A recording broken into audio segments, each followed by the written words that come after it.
आप सभी का स्वागत हमारे YouTube चैनल पर। आज हम कक्षा 8 की प्रश्नावली संख्या 8.3 हल करें। सवाल नंबर 1। हमें यहाँ पर दिया गया कि निम्नलिखित युग्मों में से प्रत्येक के व्यंजकों का गुणन करें। यानी कि जहाँ पर कोमा है वहाँ पे हमें गुणा करनी है। जैसे हमें दिया गया सबसे पहले 4p कोमा की जगह गुणा और q प्लस r। अब एक चीज़ ध्यान रखिएगा, जब भी हम गुणा करते हैं यानी कोमा से इधर एक पद हो गया, इधर एक पद हो गया, तो हमें क्या करना है, यहाँ पे जब भी प्लस माइनस और गुणा आए तो हमें क्या करना, ब्रैकेट बनाना है। उसका मतलब ये होता है किसकी गुणा में इससे भी करनी है और इससे भी करनी है, यानी कि जितने पद हम सबसे हमें गुणा करनी है। सबसे पहले हमें क्या करनी है, यहाँ पर गुणा करनी है 4p की q से। लिख लेते हैं हम, 4p की गुणा हमें करनी है q से, फिर प्लस वापस 4p की गुणा हमें किससे करनी है, r से। देखिए सबसे पहले 4 गुणा करेंगे संख्याओं की, तो संख्या तो एक ही है 4, और p और q दोनों अलग अलग चर पद है तो वो अलग अलग रखे जाएंगे। फिर प्लस 4 दोनों तरफ सिंगल ही है, सिंगल आ गया, और p और r सब अलग अलग है तो वैसे का वैसे। इस प्रकार से ये सवाल होगा हल। अब हम देखते हैं आगे वाला जो हमारा इसी का दूसरा नंबर सवाल दिया गया हमें, a b comma a minus b। मतलब हमें a b की गुणा करनी है ब्रैकेट a माइनस b से। यहाँ पे हम ब्रैकेट लगाएंगे जिधर भी प्लस माइनस की संख्या है। इसका मतलब है a b की गुणा हमें पहले a से करनी है, फिर माइनस a b की गुणा हमें b से करनी है।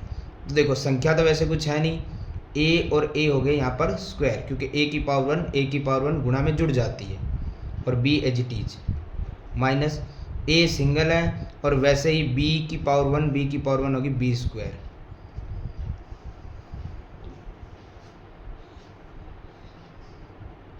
इसी प्रकार सवाल number 3, a plus b comma 7a square और b स्क्वायर। देखिए अब इस चीज़ में जो अभी ट्विस्ट है वो भी हमें ध्यान रखना पड़ेगा।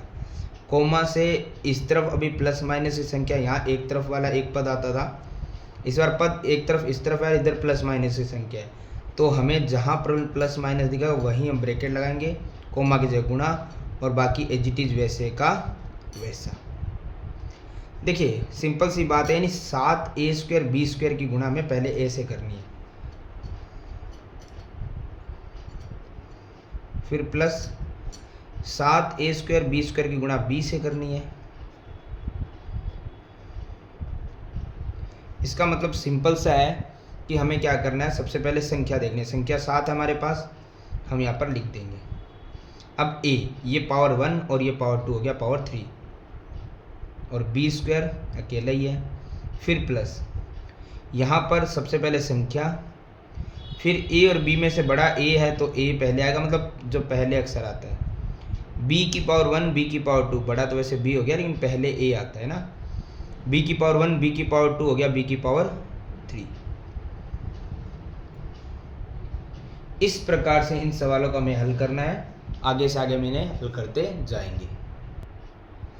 आगे हम इसमें सवाल नंबर 4 को हल करेंगे, जो हमें दिया गया है यहाँ पर a square minus 9 coma 4a।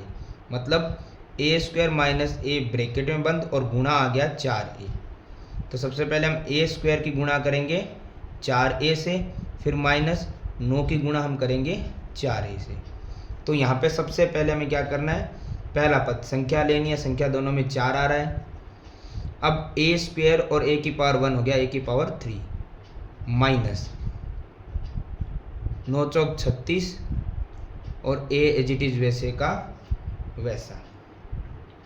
और इसी प्रकार हमारा जो सवाल नंबर 5 है उसे हम हल करेंगे, जो हमें दिया गया है P Q plus Q R plus R P coma 0। जैसे कि हमें पता ही है कि कोमा है तो कोमा से इधर एक अपना पद हो गया, कोमा की जगह गुणा, और बाकी प्लस माइनस वाले सभी किस में आ जाएंगे, ब्रैकेट में। वैसे तो ये सवाल होते ही शुरू होते ही ख़त्म हो गया, क्यों? कारण ये रहेगा कि 0 की गुणा चाहे आप इससे करो, चाहे इससे करो, चाहे इससे करो, आंसर क्या आता है? 0 ही आता है। तो ये हमारा सवाल नंबर 1 होता है कंप्लीट।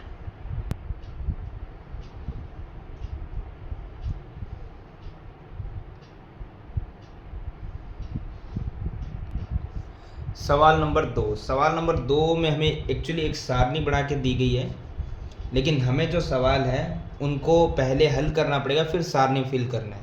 तो मैं आपको सीधा समझा रहा हूँ। जैसे आपको अगर सारणी में दिखा होगा प्रथम व्यंजक, द्वितीय व्यंजक और गुणनफल।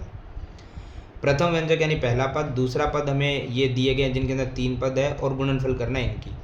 तो आप समझ तो चुके ही हैं कि जैसे a है तो इसकी गुणा हमें करनी है b plus c plus d और इनका ब्रैकेट बना देंगे। इसका मतलब है a की गुणा b से, फिर प्लस a की गुणा ही c से, फिर प्लस और a की गुणा ही d से करनी है। तो आंसर क्या आएगा? आंसर आएगा a और b दोनों अलग अलग पद है, अलग अलग चर पद है, तो हम लिख देंगे उन्हें, प्लस ac भी अलग अलग है और ad भी। तो कोई एक जैसा होता तो वो घात फिर प्लस हो जाते, अदरवाइज तो सेम वैसे के वैसे। ये पहला सवाल था इसका। इसी में हम देखते हैं सवाल नंबर 2, जो हमें दिया गया है x प्लस वाई माइनस 5 और द्वितीय जो पद है व्यंजक है वो है 5xy। तो जहाँ तक हम समझ चुके हैं कि कोमे का मतलब गुणा, इसकी गुणा इससे करनी है हमें। तो जिनके अंदर प्लस माइनस उन्होंने ब्रैकेट का बंद किया, कोमा की जगह गुणा और 5xy। देखिए अब आपको तो पता है कि इनके हमें सबके साथ गुणा में लिखना है या गुणा करनी है, तो हम सीधे ही गुणा करते हैं। पहले 5 की गुणा x से करेंगे, तो यहाँ तो कोई संख्या है नहीं, तो 5 का 5, x और x कितने हो गए? ये भी 1, ये भी 1 हो गया, 2 पावर 2, और y तो एक तरफ ही था, फिर प्लस। अब ये कंप्लीट हो गया। अब इस पे देखते हैं हम, यहाँ पर भी 5 अकेले ही है, इन दोनों में x अकेला है, लेकिन y पावर 1 हो गया, y 2 माइनस, फिर अब 5 की गुणा 5 से 25 और x y इसमें थे नहीं, इसमें अकेले वैसे के वैसे।